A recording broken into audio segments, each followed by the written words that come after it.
আসসালামু আলাইকুম প্রিয় ভাই ও বোনেরা। এক যে ছিল রাজা, বিখ্যাত সে রাজা ছিল। তার হাতিশালায় হাতি ছিল, ঘোড়াশালায় ঘোড়া ছিল। তার ধনরত্ন যে কত ছিল তার হিসাব নিকাশ নেই। তার ছিল সুন্দরী রানী, সুদর্শন রাজপুত্র, পরীর মতো রাজকন্যা। এক কথায় রাজার যা যা থাকতে হয় তার সবই ছিল, কিন্তু ছিল না শুধু একটি জিনিস।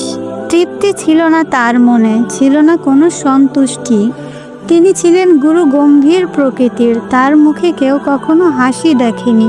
তার কপালের ভুরুজোড়া সবসময় থাকতো কুঁচকানো, যেন তিনি পৃথিবীর সব কিছুর ওপর বিরক্ত। সব সময় তার মনে হতো তার যেন কি নেই কি নেই, সেটা তিনি বুঝতে পারতেন না। ফলে যখনই সময় পেত রাজপ্রাসাদের আনাচে কোনাচে তিনি খুঁজে ফিরতেন তার সেই অজানা অদেখা বস্তুটাকে, যা পেলে তিনি তুষ্ট হবেন, তৃপ্তি পাবেন। এই অতৃপ্তির কথা তিনি উজির, নাজির, মন্ত্রী, কোটাল সবাইকে বলেছেন, কিন্তু কেউ রাজার মনের এই রোগ সারাতে পারেনি।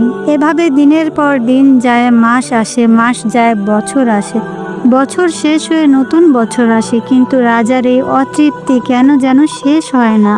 প্রতিদিন চলে এই অতৃপ্তি থেকে বাঁচতে অজানা, অচেনা, অদেখা বস্তু খোঁজার পালা। হঠাৎ করে একদিন রাজার খুব ভোরে ঘুম ভাঙল। তিনি চোখ বুজে ঘুমাতে চাইলেন, কিন্তু ঘুম এলো না। ছটফট করে কিছুক্ষণ এপাশ ওপাশ করে তিনি উঠে পড়লেন। রাজবাড়ি তখন শুনশান নীরব। ঘুরতে ঘুরতে তিনি বাইরের মহলে চলে এলেন। পূর্ব দিকে বাগানের পথে না গিয়ে অপর পাশে চাকর বাকরদের আবাসনের দিকে আনমনে চলতে লাগলেন। একটি আনন্দমুখর হুল্লা ভেসে এলো তার কানে। চকিতে মুখ তুলে ভালো করে তাকাতেই তিনি দেখতে পেলেন তার খাস কামরার খাদেম দুটো ছোট ছোট ছেলে মেয়েকে নিয়ে খেলা করছে। আর কোনো কারণ ছাড়াই সে থেকে থেকে প্রাণ খুলে হো হো করে হেসে উঠছে। হাসিটা এত প্রাণবন্ত ও খোলামেলা যে রাজা অবাক হয়ে তার দিকে তাকিয়ে রইল। এত জীবন্ত হাসি মানুষ কেমন করে হাসতে পারে, সেটা রাজার বোধগম্য হলো না। বাচ্চারাও তার বাবার সঙ্গে হেসে হেসে খেলা করছে। কিছুক্ষণ এই দৃশ্য দেখে রাজা নীরবে ওখান থেকে চলে এলেন। যথাসময়ে রাজ দরবারে বসলো। চারিদিকে লোকজন গম গম করছে, সবাই যে যার কাজে ব্যস্ত। হঠাৎ রাজার সকালের কথা মনে পড়ে গেল। তিনি সঙ্গে সঙ্গে একজন পাইক পেয়াদাকে পাঠালেন তার খাস কামরার খাদেমকে ডেকে আনতে। অসময়ে এই ডাকে খাদেম চমকে উঠল। খুব দ্রুত সে দরবারে এসে রাজাকে সালাম দিয়ে চুপ করে দাঁড়িয়ে রইল। রাজা তখন সকালের দেখা ঘটনার কথা বলে তার কাছে জানতে চাইল সে এমন প্রাণ খোলা হাসি কেমন করে আর কিভাবে হাসতে পারে। রাজাকে সে বিনীতভাবে বলল, আল্লাহ আমাকে যা দিয়েছে তাই নিয়ে আমি সুখী। তার স্ত্রী ও ছেলে মেয়েরা সে যেটুকু রোজগার করে তাতেই তারা সন্তুষ্ট। তার মনে কোনো অতৃপ্তি নেই এবং এজন্যই তার কোনো দুঃখ কষ্টও নেই। সে হাসি খুশি ও সুখী মানুষ। তার কথা শোনার পর রাজা তাকে চলে যেতে বললেন। খাদেম চলে গেল। রাজা প্রধানমন্ত্রীকে প্রশ্ন করলেন, এত কম সম্পদ নিয়ে কেমন করে সুখী হওয়া যায়? এ লোকের সম্পদ বাড়িয়ে দিয়ে কি একে আরো সুখী করা যায় না? বিজ্ঞ মন্ত্রী বললেন, জাহাপনা, বেশি সম্পদ বেশি লোভের জন্ম দেয়, যা থেকে অতৃপ্তি ও অশান্তির জন্ম হয়। রাজা এ কথা মানলেন না, বরং সে বললেন, অর্থ সম্পদ সকল শক্তির উৎস, সকল সুখের মূল মন্ত্র। সুতরাং পৃথিবীতে যে যত বেশি ধন সম্পদের মালিক সে তত বেশি সুখ শান্তির অধিকারী। প্রধানমন্ত্রী একবার মনে মনে ভাবলেন, এ কথা না হয় বলেই ফেলি, যে রাজা নিজেই তো অনেক ধন সম্পদের মালিক, অথচ তার মনে কোনো সুখ শান্তি কিছুই নেই। কিন্তু নিজের গর্দান যেতে পারে এই ভয়ে তিনি মনে মনে তার কথার সত্যতা প্রমাণ করার জন্য একটি বুদ্ধি আঁটলেন। তিনি বললেন, জাহাপনা, অনুমতি দিলে আমি আমার কথা বেশি সম্পদ বেশি লোভের জন্ম দেয়, যা থেকে অতৃপ্তি ও অশান্তির জন্ম হয়, প্রমাণ করার জন্য চেষ্টা করতে পারি। রাজা মন্ত্রীকে অনুমতি দিলেন। সম্মতি পেয়ে মন্ত্রী 99 প্যাচ পাকের ব্যবস্থা করতে আরম্ভ করল। বিজ্ঞ মন্ত্রী রাজাকে বললেন, তার 99টি সোনার মোহর প্রয়োজন এই বিষয়টি প্রমাণ করার জন্য। পুরো 100টি নয়, বরং 99টি মোহরের কথা শুনে রাজা একটু অবাক হলেন। তারপর তিনি রাজভাণ্ডার থেকে তখনই 99টি সোনার মোহর মন্ত্রীকে দিতে নির্দেশ দিলেন। এরপর মন্ত্রীর কথা মতো একটি কাপড়ের ব্যাগে মোহরগুলো ভরা হলো। পরে মোহর ভর্তি সেই কাপড়ের ব্যাগ সন্ধ্যার একটু আগ দিয়ে গোপনে এই খাদেমের ঘরের দরজার কাছে রেখে আসা হলো। তবে এমন ভাবে ব্যাগটা রাখা হলো যেন সহজেই চোখে পড়ে। সারা দিনের কাজকর্ম শেষ করে যথাসময়ে ঘরের উদ্দেশ্যে রওনা হলো সেই সুখী খাদেম। নিজের ঘরে ঢুকতে গিয়ে তার চোখ পড়লো ওই ব্যাগের দিকে। সে ব্যাগটা সরাতে গিয়ে দেখলো যে ব্যাগটা অস্বাভাবিক ভার। কৌতূহল বশে সে ব্যাগটা খুলে ভেতরে তাকিয়ে চমকে উঠল।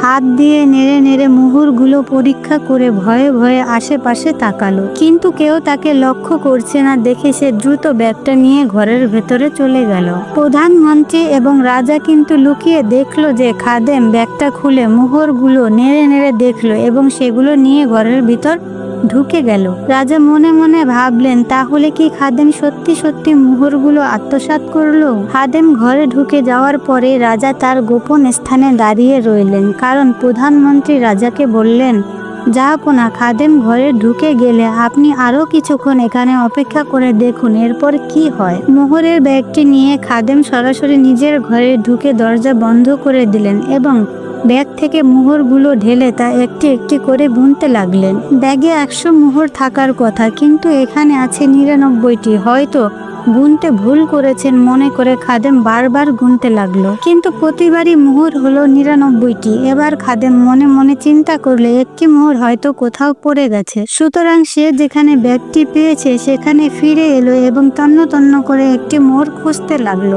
কিন্তু কোথাও পাওয়া গেল না সেই একটি মোহর। তবুও সে মোহর খুঁজতে থাকলো, তার বিশ্বাস মোহরটি কোথাও না কোথাও অবশ্যই পড়ে আছে। এর মধ্যে ছেলে মেয়েরা বাবার সাড়া পেয়ে প্রতিদিনের মতো তার কাছে আসতে চাইল, কিন্তু খাদেম তাদেরকে ধমক দিয়ে সরিয়ে দিল। এমন তো এর আগে কোনোদিন হয়নি, বরং সে ঘরে এসে বাচ্চাদের প্রথম আদর করত। সুতরাং কি হয়েছে দেখার জন্য তার বউ এগিয়ে এলো। ফলাফল হলো একই রকম। সে বউকেও বিরক্ত করো না, যাও এখান থেকে বলে ধমক দিয়ে সরিয়ে দিল। জলজান্ত একটি মোহর কোথায় হারিয়ে গেল সেই চিন্তায় সে ব্যাকুল হয়ে রইল। চৌকি, মাচান, ঘর, বিছানা সব জায়গাতেই খুঁজতে লাগলো, এমনকি বারান্দা, বাড়ির সামনে, ছোট বড় গাছের গোড়ায় ইত্যাদি কোনো জায়গায় খোঁজা বাদ রাখলো না। এদিকে আধার চারিদিকে জাকিয়ে বসলো। ঘরে সন্ধ্যা বাতি জ্বালানো হলো, কিন্তু তার খোঁজা শেষ হলো না।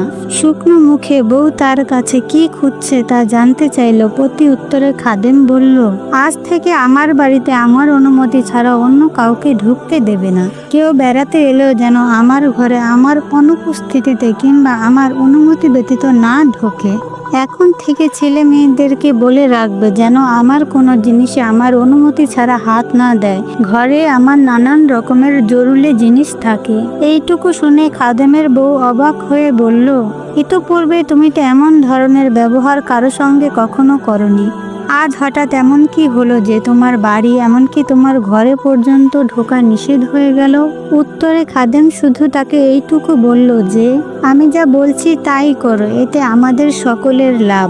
তাছাড়া কেউ কোনো বস্তু হারানো বা কোনো ব্যাগ বা অন্যান্য কিছুর কথা জিজ্ঞেস করলে তুমি বলবে তুমি কিছুই জানো না। খাদেমের বউ বিষয়টির আগাগোড়া কিছু না বুঝলেও তার কথা মতো মাথা নেড়ে সম্মতি জানিয়ে চুপ হয়ে গেল। আসলে খাদেম মনে মনে চাচ্ছিল যে মোহরগুলো সে পেয়েছে সেগুলো যেন কোনোভাবেই তার হাতছাড়া হয়ে না যায়, এমনকি কেউ যেন জানতেও না পারে। এক্ষেত্রে চুরির সম্ভাবনা রয়েছে। তাছাড়া এমনও তো হতে পারে যে মোহরগুলো যার হারিয়েছে সে যদি খুঁজতে খুঁজতে তার বাড়ি পর্যন্ত চলে আসে, তাও যেন বুঝতে না পারে যে মোহরগুলো সে পেয়েছে। মোট কথা, মোহরগুলো সংরক্ষণ এখন তার অনেক চিন্তার একটা বিষয়। রাজা ও মন্ত্রী তখনও অন্ধকারে লুকিয়ে লুকিয়ে সবকিছু দেখছিলেন। অন্ধকার একটু বেশি হলেই এক সময় তারা নিজ নিজ প্রাসাদে ফিরে এলেন। সকালে কি হয় দেখার জন্য রাজার আজ রাতে ভালো করে ঘুম হয়নি। খুব সকালেই তিনি গিয়ে আবার সেই গোপন জায়গায় দাঁড়িয়ে পড়লেন। কিন্তু আজকের ছবি আর গতকালের ছবি এক নয়। ছেলে মেয়েরা শুকনো মুখে দরজায় দাঁড়িয়ে আছে। খাদেম খুব গম্ভীর। সে কোনো কথা বলছে না। আসলে সে তো এখন আর আগের মতো গরিব নয়, অনেক বড় লোক, কিন্তু তার আগের সে হাসি খুশি ভাব আর নেই। এমনকি সে কারো সঙ্গে ভালো করে কথাও বলছে না। চিন্তিত মুখে সে রাজপ্রাসাদের দিকে চলতে শুরু করলো। রাজাও তার রাজপ্রাসাদে ফিরে এলেন। খাদেম তখন তার কাজের প্রয়োজনে রাজপ্রাসাদে রাজার সামনে এলো। তখন অবাক হয়ে রাজা খেয়াল করলেন খাদেমের চোখ দুটো লাল। কিছু অন্যমনস্ক বোধ হলো। মনে হয় সে সারা রাত ভালো করে ঘুমাতে পারেনি। এবার রাজা প্রধানমন্ত্রীকে ডেকে পাঠালেন আর এই রহস্য জানতে চাইল। মন্ত্রী তখন বিষয়টি রাজার কাছে খুলে বললেন যে, মহারাজা, এটা হলো 99-র পাক।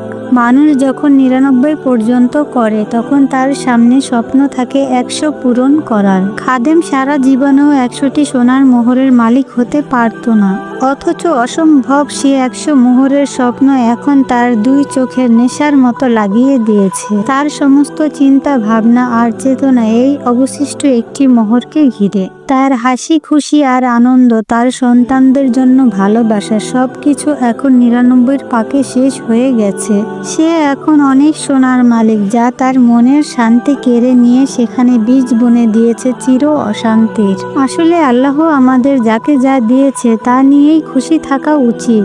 লোভ করলে সেই লোভ আরো লোভের জন্ম দেয়, যা চিরস্থায়ী অশান্তির দুয়ার খুলে দেয়। একথা বলে মন্ত্রী ধীরে ধীরে রাজপ্রাসাদ থেকে চলে গেল। রাজা চিন্তিত মুখে খাদেম ও তার নিজের কথাই ভাবতে লাগলো। রাজা মনে মনে সিদ্ধান্ত নিল এখন থেকে সে আল্লাহর দেয়া নিয়ামতের উপর সন্তুষ্ট থাকবে।